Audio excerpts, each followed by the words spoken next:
Sir, എനിക്കൊരു ചെറിയൊരു doubt ഞാൻ ചോദിച്ചോട്ടെ. നമ്മളിപ്പോൾ സാർ ഇപ്പോൾ ഏകദേശം നമ്മുടെ കൂടെ ഒരു 1 ഇയറിനടുത്താവുന്നു. അപ്പോൾ അതുകൊണ്ട് തന്നെ സാർ ഇത്രയും കാലം കണ്ടുവന്നൊരു പോപ്പുലേഷൻ ഓഫ് പേഷ്യൻസ് ഉണ്ട് സാറിൻ്റേതായ സെൻറ്ററിൽ. പാലക്കാടാണെങ്കിലും അതുപോലെ അതിനുശേഷം ഇപ്പം തിരൂരാണെങ്കിലും ഒക്കെ.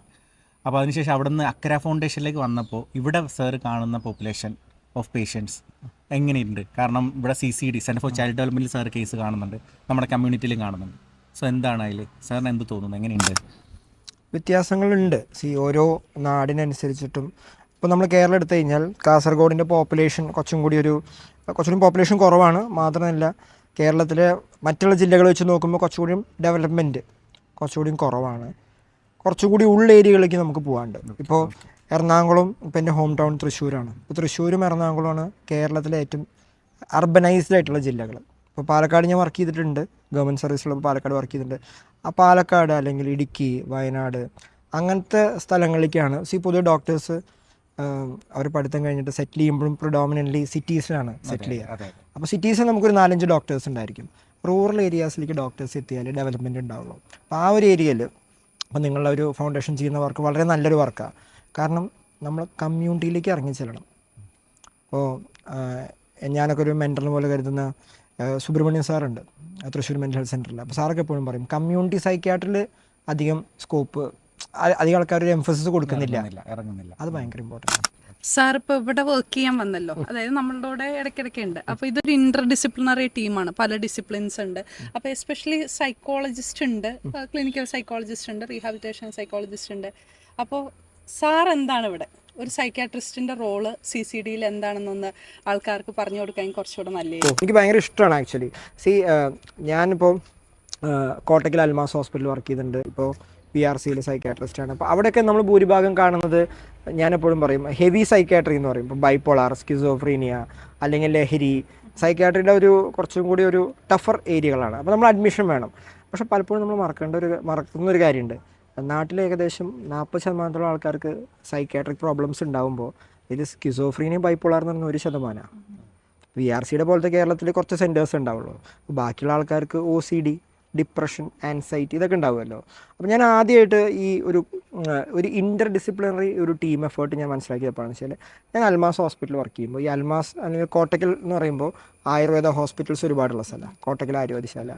അപ്പോൾ പല പേഷ്യൻസ് നമ്മൾ മനസ്സിലാക്കിയത്, ഇവർക്ക് എല്ലാവർക്കും ഉദാഹരണം ഞാൻ പറഞ്ഞുതരാം, ഒരു ഇൻ്റർ ഡിസിപ്ലിനറി ടീം എങ്ങനെയാണ് വർക്ക് ചെയ്യുന്നുള്ളത്.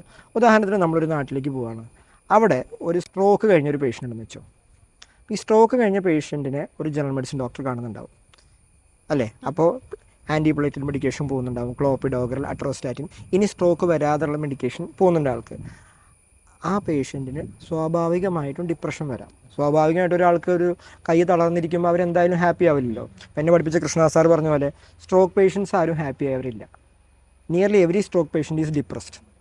അപ്പോൾ അവർക്ക് നല്ലൊരു സൈക്കോളജിസ്റ്റ് അവർ കാണണം അല്ലേ, തെറാപ്പി സ്റ്റാർട്ട് ചെയ്യണം, സൈക്യാട്രിസ്റ്റ് കാണണം, ഒരു മൈൽഡ് ഡോസിൽ ആൻറ്റി ഡിപ്രസൻറ്റ് കൊടുക്കണം. അതേ സമയത്ത് പണ്ടത്തെ കാലത്ത് ഫിസിയോതെറാപ്പി മാത്രമേ ഉള്ളൂ, ഒക്യുപ്പേഷണൽ തെറാപ്പി. ഞാൻ ഈ കോട്ടയ്ക്കിൽ വർക്ക് ചെയ്യുമ്പോൾ ആദ്യമായിട്ട് ഈ ഒക്യുപ്പേഷണൽ തെറാപ്പിസ്റ്റ് എന്താണെന്നുള്ളത് മനസ്സിലാക്കിയത്. അതിൻ്റെ സുഹൃത്തുണ്ട്. അപ്പോൾ അതാണ് ഒരു ഇൻ്റർ ഡിസിപ്ലിനറി ടീം. ഇനി നേരെ ഓപ്പോസിറ്റ് നമ്മൾ ചൈൽഡിലേക്ക് വരാമെന്ന് വെച്ചോ. ഇപ്പോൾ ചൈൽഡിൽ വർക്ക് ചെയ്യുമ്പോൾ നമ്മളിപ്പോൾ ഒരു കുട്ടീനെ കാണണം. ഈ കുട്ടിക്ക് ഒരു ഇൻ്റലക്ച്വൽ ഡിസബിലിറ്റി ഉണ്ട്, സ്പാസ്റ്റിസിറ്റി ഉണ്ടെന്ന് വെച്ചോ. സ്പാസ്റ്റിസിറ്റിക്ക് ഓർത്തോപെഡീഷ്യൻസ് ബാക്ലോഫൻ കൊടുക്കും, ആ മസിൽ പിടുത്തം പോകാൻ വേണ്ടിയിട്ട്. ഇൻഡിവിജ്വൽ മസിൽ ഗ്രൂപ്പ്സിനെ ഒക്യുപ്പേഷണൽ തെറാപ്പിസ്റ്റ് ട്രീറ്റ് ചെയ്യും. ആ പേഷ്യൻറ്റിന്, ആ കുട്ടിക്ക് ഇറിറ്റബിലിറ്റി ഉണ്ടെങ്കിൽ സൈക്യാട്രിസ്റ്റ് ചെറിയൊരു തുള്ളി മരുന്ന് സ്റ്റാർട്ട് ചെയ്യും. എന്നിട്ട് ആ ഒരു ഫാമിലിയായിട്ട് ഈ കുട്ടീനെ എങ്ങനെ കൈകാര്യം ചെയ്യണം എന്നുള്ളത് സൈക്യാട്രിക് സോഷ്യൽ വർക്കും അതേപോലെ തന്നെ സൈക്കോളജിസ്റ്റും ഒരു ടീം വർക്കായിട്ട് പോകും. അപ്പോഴാണ് അതൊരു രസകരമായിട്ട് മാറുന്നത്. അതാണ് ടീം വർക്ക്. ആക്ച്വലി ഇന്ത്യയിൽ കുറച്ച് ഭേദം കേരളം ആണെങ്കിൽ പോലും നമ്മുടെ നാട്ടിൽ ഇപ്പോഴൊന്നും നടക്കുന്നില്ല എന്നുള്ളതാണ് സത്യം. എപ്പോഴും ഈ ഹോസ്പിറ്റൽസ് ഈ ദന്തഗോപുരങ്ങൾ പോലെയാവുക ചെയ്യുക. അവിടെ ഡോക്ടർ പോയി കാണുന്നു, കഴിയുന്നു. ശരിക്കും ഫീൽഡിൽ വർക്ക് ചെയ്താൽ ആ റിസൾട്ട് ഉണ്ടാവുക.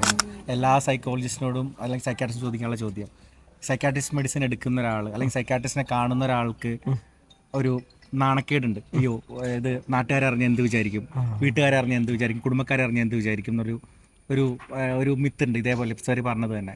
അപ്പോൾ അതിനെ ഓവർകം ചെയ്ത് കൊണ്ടുവരേണ്ട ഒരു സമയം അതിക്രമിച്ചിട്ടുണ്ട് അല്ലേ? തീർച്ചയായിട്ടും. അത് കുറഞ്ഞു വരുന്നു. ഇപ്പം നമ്മുടെ നാട്ടിൽ ഒരുപാട് കുറഞ്ഞിട്ടുണ്ട്.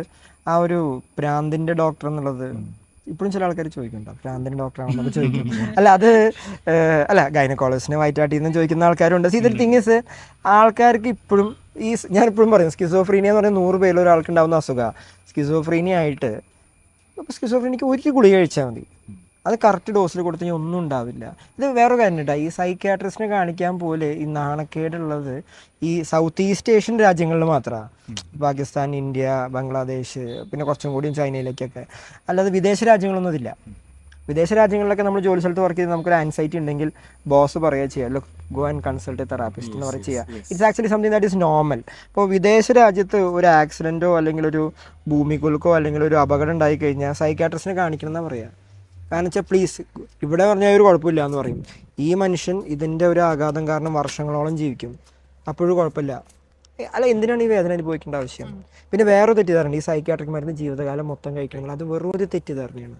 നമ്മളൊരു കുട്ടിക്ക് ഇപ്പോൾ ഒരു ഇൻ്റലക്ച്വൽ ഡിസബിലിറ്റി ഉള്ള കുട്ടിക്ക് നമ്മൾ കൊടുക്കുന്ന ഒരു സിറപ്പായിരിക്കും, അല്ലാന്നുണ്ടെങ്കിൽ ഒരു ഇറിറ്റബിലിറ്റിക്ക് ഒരു ചെറിയ ഗുളികയായിരിക്കും കൊടുക്കുന്നുണ്ടാവുക. അത് എൻ്റെ ഒരു കോഴ്സ് കഴിഞ്ഞാൽ നമുക്കത് സ്റ്റോപ്പ് ചെയ്യാമല്ലോ. ഒരു 6 monthsോ ചില ആൾക്കാർക്ക് ചിലപ്പോൾ 2 weeks മതിയാവും. പക്ഷേ അത് പിന്നെ വേറെ പലപ്പോഴും കാര്യമുണ്ട്.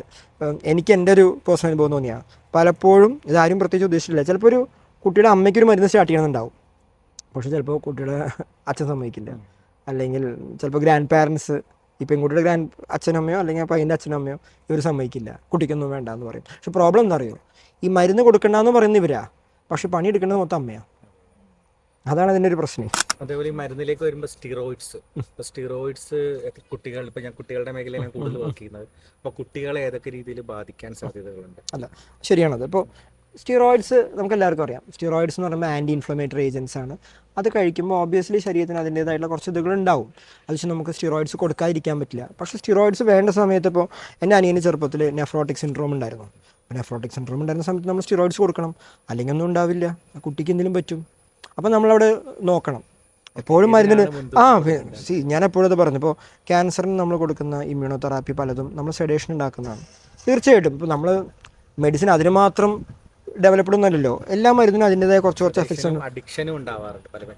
ഉണ്ടാകാറുണ്ട്. പക്ഷേ അത് വിചാരിച്ച് നമുക്കത് കൊടുക്കാതിരിക്കാൻ പറ്റുമോ? കാരണം അപ്പം നമ്മൾ നോക്കുന്ന ഒരു ജീവനാണ്. ഒരു ഡോക്ടറും വേണ്ടാത്ത രീതിയിൽ സ്റ്റിറോയിഡ് കൊടുക്കില്ല. ഇൻഫ്ലമേഷൻ കഴിഞ്ഞാൽ നമ്മളത് പതുക്കെ ടേപ്പർ ചെയ്ത് സ്റ്റോപ്പ് ചെയ്യും. മരുന്നുകൾ മാജിക് ഡ്രഗ്സ് ആണ്, പ്രത്യേകിച്ച് സ്റ്റിറോയിഡ് നമ്മൾ മാജിക് ഡ്രഗ് എന്ന് പറയാം. കാരണം ആ ഇൻഫ്ലമേഷൻ ഒറ്റയടിക്ക് കുറയ്ക്കാൻ ഇതിനെക്കാട്ടും നല്ലൊരു മരുന്ന് വേറെ ഇല്ല സ്റ്റിറോയിഡിൻ്റെ പോലെ. It's a life saver. അതൊരു ഫോളോ അപ്പ് കൃത്യമായിട്ടുണ്ടെങ്കിൽ നമുക്ക് സബ്സൈഡ് ചെയ്ത് കൊണ്ടുവരാൻ വേണ്ടി കറക്റ്റായിട്ട് ടേപ്പർ ചെയ്ത് കൊണ്ടുവരാൻ പറ്റും. അപ്പോൾ ഡോക്ടർ, ഈ സൈക്കാട്രിക് പേഷ്യൻറ്റിന് മരുന്ന് മാത്രം മതിയോ? തെറാപ്പിസ്റ്റ് പോലുള്ള കാര്യങ്ങൾ എത്രമാത്രം? സ്റ്റുഡൻസിനൊക്കെ ഞാൻ പഠിപ്പിച്ചു കൊടുക്കുന്നതാണ്. എനിക്ക് ടീച്ചിങ് ഭയങ്കര ഇഷ്ടമാണ്. അപ്പോൾ ഞാൻ എപ്പോഴും പറയും ഫാർമക്കോതെറാപ്പി വിത്ത് സൈക്കോതെറാപ്പി. ഫാർമക്കോതെറാപ്പി മാത്രമല്ല, സൈക്കോതെറാപ്പി മാത്രമല്ല. അത് എന്നെ പഠിപ്പിച്ച ഗുരുനാഥന്മാരും പറയുന്നതാണ്. ഇത് രണ്ടും കൂടി പോയാലാണ് കറക്റ്റ് കോമ്പിനേഷനാണ്. കൗൺസിലിങ്ങും വേണം. മാത്രമല്ല ഈ മരുന്ന് നിർത്തിക്കഴിഞ്ഞാലും ഇടയ്ക്ക് ഒരു 2 മാസത്തിലും 3 മാസത്തിലും ഒരിക്കലും സൈക്കോളജിസ്റ്റിനെ പോയി കാണുന്നത് നല്ലതാണ്. ഒരു വീട്ടിൽ ഞങ്ങൾ ചെന്ന സമയത്ത് ഡിപ്രഷൻ ഉള്ളൊരു പേഷ്യൻറ്റിൻ്റെ വീട്ടിൽ ചെന്നപ്പം അവർ പറഞ്ഞൊരു കാര്യമാണ്, നിങ്ങൾ വെറുതെ മരുന്ന് കൊടുത്ത് ഇങ്ങനെ ഉറക്കി കിടത്താൻ വേണ്ടിയിട്ടല്ലേ, വേറൊന്നിനും വേണ്ടി അല്ലല്ലോ എന്ന് ചോദിച്ചപ്പോൾ ഇത് പേഷ്യൻറ്റിന് മാത്രമാണോ അതോ ഫാമിലിക്കും കൂടി വേണ്ടതെന്നാണ് ചോദിക്കുന്നത്. ഈ ഫാമിലി മെമ്പേഴ്സിന് സൈക്കോഡിക്കേറ്റ് ചെയ്യേണ്ടത് ഭയങ്കര ഇമ്പോർട്ടൻ്റ് ആണ്. ഇപ്പം എൻ്റെ ഹോസ്പിറ്റലിലൊക്കെ നമ്മൾ കൃത്യമായിട്ട് ഫാമിലി മെമ്പേഴ്സിന് ക്ലാസ് തന്നെ വയ്ക്കും. ഡിസ്ചാർജ് ചെയ്ത് പോകുമ്പോൾ നമ്മൾ എന്തൊക്കെ മരുന്ന് കൊടുക്കണം, നമ്മൾ എന്തൊക്കെ ശ്രദ്ധിക്കണം എന്ന് പറഞ്ഞിട്ട്. ഫീൽഡിൽ പോകുന്ന സൈക്കോളജിസ്റ്റുകളും തെറാപ്പിസ്റ്റുകളും സൈക്കാട്രിക് സോഷ്യൽ വർക്കേഴ്സൊക്കെ കുടുംബക്കാരെ എഡ്യൂക്കേറ്റ് ചെയ്യണം. പിന്നെ വേറെ കാര്യമുണ്ട്, ഈ ഉറക്ക ഗുളികയാണ് സൈക്കാട്രിക് ഗുളിക എന്നുള്ളത് വെറും തെറ്റിദ്ധാരണയാണ്. നിങ്ങൾക്ക് ഒന്നെങ്കിൽ ഡിപ്രഷനോ അല്ലെങ്കിൽ ആൻസൈറ്റി അല്ലെങ്കിൽ സൈക്കോസിസ് ഉണ്ടാവാം, അതിന് കൊടുക്കുന്ന മരുന്നുകളാണ്. എനിക്ക് അതുകൊണ്ട് ഈ ഉറക്ക ഗുളിക എന്നുള്ള വാക്ക് കേൾക്കുന്നത് എനിക്ക് ദേഷ്യമാണ്. ആൾക്കാർ നമ്മൾ തോന്നുന്നുണ്ട് ഉറക്ക ഗുളിക ഉണ്ടോ എന്ന് ചോദിക്കും. ഉറക്ക ഗുളികയില്ല. ഉറക്കം ഡിപ്രഷൻ ശരിയാകുമ്പോൾ ഒരാൾ ഉറക്കം താനെ ശരിയാവും, അല്ലെങ്കിൽ ഒരാൾക്ക് സൈക്കോസിസ് ഉണ്ടെങ്കിൽ താനെ ശരിയാവും. അപ്പോൾ ഉറക്കം അതിൻ്റെ ഭാഗമായിട്ട് ശരിയായിക്കോളും, അല്ലാതെ ആൾക്കാരെ തളർത്താനുള്ള ഗുളികയല്ല. അതൊക്കെ പണ്ടത്തെ ക്ലീഷേഴ്സ് ആണ്. നമ്മൾ ആക്ര ഫൗണ്ടേഷനിൽ സാറ് വരുന്നു. എങ്ങനെയുണ്ട് നമ്മുടെ ടീം, അല്ലെങ്കിൽ എങ്ങനെയുണ്ട് നമ്മുടെ ഈ കമ്മ്യൂണിറ്റി മെൻ്റൽ ഹെൽത്ത് എന്ന് പറയുന്ന പ്രോജക്റ്റ്? ഇനി ഞങ്ങൾ അതിനകത്ത് കോൺസെൻട്രേറ്റ് ചെയ്യേണ്ട കാര്യങ്ങൾ എന്തൊക്കെ, അല്ലെങ്കിൽ ഞങ്ങളുടെ ടീം എന്തൊക്കെ ചെയ്യേണ്ടതുണ്ട്?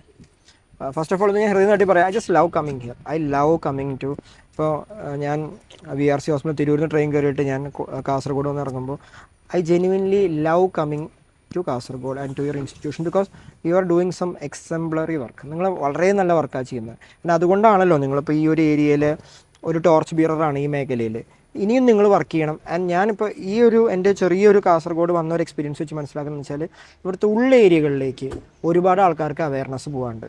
നിങ്ങളിപ്പോൾ ചെയ്തുകൊണ്ടിരിക്കുന്ന നമ്മൾ ഇംഗ്ലീഷിൽ ചൊല്ലുണ്ട് if something ain't broken don't fix it എന്ന് പറയും. അപ്പോൾ നിങ്ങളുടെ ഇപ്പോൾ പോകുന്ന ഈ ഒരു സ്റ്റൈലിൽ തന്നെ ഈ ഒരു ഓപ്പറേഷൻ പ്രോട്ടോക്കോളില്ലേ ഇതിലിങ്ങനെ തന്നെ പോയാൽ മതി, ജനങ്ങൾക്ക് അത് കുറച്ചുകൂടി ഉപകാരമാവും. അതാണ് എൻ്റെ ഒരു ആഗ്രഹം. Thank you so much sir. Thank you so much.